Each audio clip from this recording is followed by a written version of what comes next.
Hello guys, welcome to Castroller media. ഇന്നിവിടെ review ചെയ്യാൻ വന്ന പടത്തിൻ്റെ പേര് കാന്ത.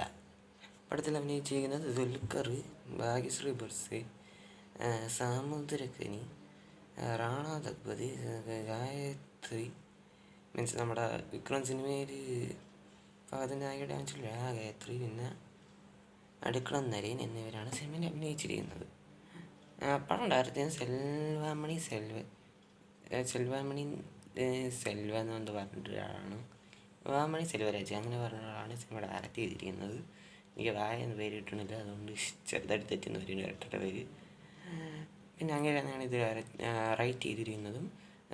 പിന്നെ ഇതിൻ്റെ cinematography by Dani Salo, edited by Llewellyn Anthony Gonsalvez, set decorator Faisal Ali Khan. പിന്നെ പടത്തിൻ്റെ കോസ്റ്റ്യൂം ഡിസൈൻ ചെയ്തിരിക്കുന്നത് പൂജിത തടിക്കൊണ്ട എന്ന് പറഞ്ഞിട്ടുള്ള ആളാണ്. പിന്നെ പടത്തിൻ്റെ മ്യൂസിക് ചെയ്തിരിക്കുന്നത് ജാനു സന്തൂർ പറഞ്ഞ ആളാണ്. ഇതിൻ്റെ കൂടെ ജെയ്സി ജോയൊക്കെ കുറച്ച് ബീജം ചെയ്തിട്ടുണ്ടെന്ന് പറയുന്നുണ്ട്, പക്ഷേ ഇത് IMDb കാണുന്നില്ല ഏത് അങ്ങനെ ചെയ്തിട്ടുണ്ടെന്നുള്ള കാര്യം. പക്ഷേ ഗൂഗിളിൽ പറയുന്നതാണ് ഞാൻ പറയുന്നത്. ഐ ഡോണ്ട് നോ ഇത് സത്യമാണെന്ന്. ചിലപ്പോൾ സത്യമായിരിക്കും, കാരണം ദുൽഖർ ഉണ്ടല്ലോ. പിന്നെ പറയാൻ പ്രൊഡ്യൂസ് ചെയ്തിരിക്കുന്നത് ദുൽഖറും റാണ ദഗ്പതിയും കൂടി ചേർന്നിട്ടാണ്. പടം എങ്ങനെ ചോദിച്ചത്, ഇറ്റ്സ് ആവറേജ് ഫിലിം. ചില പോസിറ്റീവ്സ് പറയാം. ഫസ്റ്റ്, ഇതിൽ ദുൽഖറിൻ്റെയും സാമുദ്രകനിയുടെയും പെർഫോമൻസ്, പിന്നെ അവർ രണ്ടുപേരും അത്യാവശ്യം നല്ലതായിട്ട് ചെയ്തിട്ടുണ്ട്. ഓവറോൾ സിനിമ അവരുടെ മീൻസ് ഒരു കാലിബറാണ്. മീൻസ് അവർ അത്യാവശ്യം അവർ രണ്ടുപേരുടെ ഷോയാണ് സിനിമ. പിന്നെ സ്റ്റോറി അത്യാവശ്യം നൈസായിരുന്നു. പിന്നെ ഫസ്റ്റ് ഹാഫ് നൈസായിരുന്നു. ഫസ്റ്റ് ഹാഫിൽ ഒറ്റമിക്കത്. പിന്നെ ക്യാരക്ടർ ബിൽഡിങ് നല്ലതായിരുന്നു, ബട്ട് അത് വർക്കായത് ദുൽഖറിലും സാമുദ്രകനിക്കാണ്. കാരണം മറ്റുള്ളവരുടെ ക്യാരക്ടർ ബിൽഡിങ് നൈസാണ്, ബട്ട് അവർക്ക് കൊടുക്കേണ്ട റോളല്ല കൊടുത്തിരിക്കുന്നത്. അത് മാറിപ്പോയിട്ടുണ്ടെന്ന് തോന്നുന്നു. ഒരു ക്യാരക്ടർ വയ്ക്കണ സമയത്ത് കാസ്റ്റിംഗ് ഡയറക്ടർ ആരാണോ അതിൻ്റെ കാസ്റ്റിംഗ് ഡയറക്ടർ എടുത്ത് തല്ലിക്കൊല്ലാന്ന് ഞാൻ പറഞ്ഞില്ല, ഫസ്റ്റ് ഹാഫ് ഉള്ളായിരുന്നു. പിന്നെ മ്യൂസിക്കും ബീജിയും അത്യാവശ്യം നൈസായിരുന്നു. പിന്നെ സിനിമാറ്റോഗ്രാഫി ആദ്യം തൊട്ട് അവസാനം വരെയും അത്യാവശ്യം സൂപ്പർബായിട്ടാണ് ഫീൽ ചെയ്തത്. ഒന്നും എനിക്ക് വലിയ ചലനമുള്ളതായിട്ടൊന്നും ഫീൽ ചെയ്തില്ല ഈ സിനിമയിൽ. പിന്നെ ആരും കുറുപ്പോ ലക്കി ഭാസ്കറോ ഒന്നും വിചാരിച്ചുകൊണ്ട് അതുവഴി പോകരുത്. മനുഷ്യനെ ഓർത്തിട്ട് അങ്ങനെ ഫാനാണെങ്കിൽ പോലും പോകരുത്.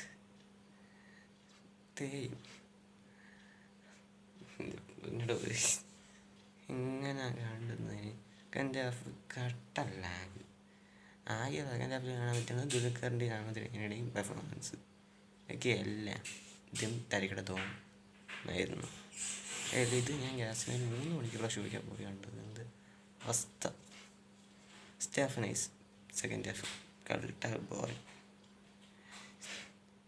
എനിക്ക് എന്തായാലും ഇത് റോസ്റ്റ് ചെയ്യാൻ അങ്ങനെ എന്തെങ്കിലും ഉണ്ടോയെന്ന് ചോദിച്ചാൽ ഇല്ല. ബട്ട് ഞാനിത് കുറിപ്പും ലക്കി ഭാസ്കറിൻ്റെ സക്സസിന് ശേഷം അതേമാതിരി മീൻസ് അതിൻ്റെ ആ ജേണറാണെന്നൊന്നും വിചാരിച്ചിട്ടില്ല, വേറെ ജേണറാണെന്ന് എനിക്കറിയായിരുന്നു. ബട്ട് ഒരു അതേമാതിരി ഒരു ക്ലാസിക് ഫിലിം കിട്ടുമെന്ന് വിചാരിച്ചു. ബട്ട് ഫസ്റ്റ് ഹാഫിൽ മാത്രമേ വർക്കായുള്ളൂ. അതും വിചാരിച്ചുകൊണ്ട് പോയതുകൊണ്ടായിരിക്കാം എൻ്റെ അവസ്ഥ. എന്തായാലും ഇത് റാണ ദഗ്പതി കണ്ടിട്ട് മറ്റേ നിങ്ങൾ ബോഗൺവില്ല സിനിമ കണ്ടിട്ടുണ്ടോ? എന്നിട്ട് നിരുതായിട്ട് ലാസ്റ്റ് എത്തിയത് അതിൽ ഫഹദ് ഫാസിനെ കാട്ടി ഇതിൽ റാണ നച്ചീനെ എടുത്ത് കാറ്റി ചെയ്യണത് തോന്നിട്ടത് അങ്ങനെ പറ്റാത്ത ക്യാരക്ടറാണ്. അതാണ് ഏറ്റവും വലിയ തെറ്റ്. എൻ്റെ അവനോട് പോയി അതിൽ ചെറിയ ആക്ടറിനെ വല്ല ചെയ്യിപ്പിച്ച പോലെയായിരുന്നു. വെറുതെ ബൽബാൽദേവം കഴിഞ്ഞിട്ട് എടാ ഞാൻ ആകെ കണ്ടിരിക്കണത് ഇത് മാത്രമാണ്. എൻ്റെ പേരെന്താന്ന് അബീമുല നായക്. അത് ഫുള്ളപ്പടമാണ്. അത് അറിയിച്ച് അയ്യപ്പനും കോശി ഞാൻ ഈ മേക്കത് ഓളാക്കിയ ടീംസാണത്.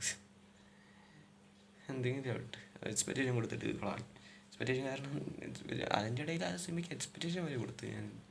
പവൻ കല്യാണം നായകൻ എന്നുള്ളതുകൊണ്ട് അന്നിട്ടും തേച്ച് വിട്ട പടം.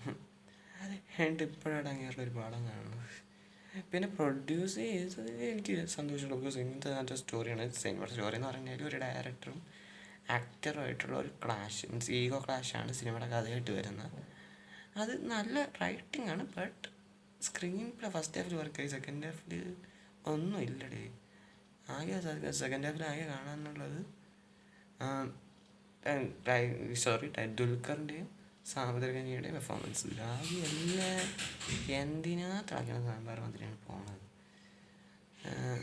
പിന്നെ സിനിമാറ്റോഗ്രഫി അത്യാവശ്യം നൈസായിരുന്നു ഓവറോള്. പിന്നെ വീഡിയോ ഇതും കേട്ടോണ്ടിരിക്കുകയും പാട്ടും കേട്ടോണ്ടിരിക്കുകയും. അല്ലാതെ പിന്നെ ക്യാരക്ടർ ബിൽഡിങ് കൊള്ളായിരുന്നു, ബട്ട് അത് വർക്കാവണത് ആ ക്യാരക്ടേഴ്സ് കൊടുത്തിരിക്കുന്ന വിധം ആർക്കൊക്കെ കൊടുക്കണമെന്ന് അറിയാതെ എന്തോ കൊടുത്തിരിക്കണോ അതൊരു ഫീൽ ചെയ്ത്.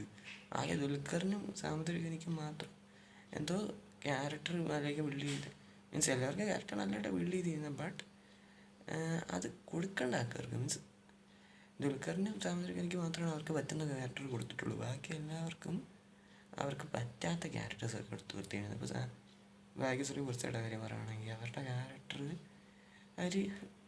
എന്താ മീൻസ് ആ ക്യാരക്ടർ നല്ലതായിട്ടാണ്, അത് ഒരു നല്ല ക്യാരക്ടറായിരുന്നു, ബട്ട് അത് എടുത്ത് വെച്ചിരിക്കണ വിധവും മീൻസ് ആ റൈറ്റിംഗ് വാസ് സൂപ്പറായിരുന്നു. ആ ബിൽഡപ്പ് ചെയ്ത് അതിൻ്റെ ബിൽഡപ്പ് നല്ലതായിരുന്നു, ബട്ട് അത് കൊടുത്തിരിക്കണം. ആ ക്യാരക്ടർ ആർക്കാണ് കൊടുത്തതെന്നുള്ള ബോധം പോലും ഇല്ല എൻ്റെ അസിസ്റ്റൻ്റ് ഡയറക്ടറിന്. ഇതൊന്ന് ഓൾറെഡി ഭാഗ്യശ്രീ മറ്റേ മിസ്റ്റർ ബച്ചൻ എന്തോ അങ്ങനെ ഒരു പടം ഇല്ലടേ, അതിൽ വെറുത്തിരിക്കുന്നു. പിന്നെ കെണ്ടത്തിലൂടെ എൻ്റെ കൂടെ മര്യാദ അവനായിട്ടെന്ന് തോന്നുന്നത്. പിന്നെ എനിക്ക് പേഴ്സണലി ഇഷ്ടപ്പെട്ട സിനിമയാണ് വെറൈറ്റി. അത് കാര്യം സ്പൂഫ് മനസ്സിലുള്ള സിനിമയാണ്, അത് വേറെ കാര്യം. അത് പൊട്ടിയ പടമാണ്, ബട്ട് അതെങ്ങനെ പൊട്ടിയെന്ന് പോലും എനിക്ക് പൊട്ടിയെന്ന് പറഞ്ഞപ്പോൾ ഞാൻ നല്ല പറയാനാണ് തോന്നിയത്. അതെന്തെങ്കിലും ആട്ടെ, അതിൻ്റെ കാര്യം എഡിറ്റിംഗ് ഒക്കെ പറയാണ്. സെക്കൻഡ് ഹാഫിൽ ഒട്ടുമിക്ക സീൻ എടുത്ത് മാറ്റാൻ അങ്ങനെയാണ് തോന്നിയത്. ഇനി എൻ്റെ ഡ്യൂറേഷൻ കറക്റ്റ് ലാഗാണ് സെക്കൻഡ് ഹാഫിൽ. എൻ്റെ ഒരു കാര്യമൊന്നുമില്ല, ഒരു കാര്യമില്ല സെക്കൻഡ് ഹാഫിൽ. എന്തിനോ അത് വേണം.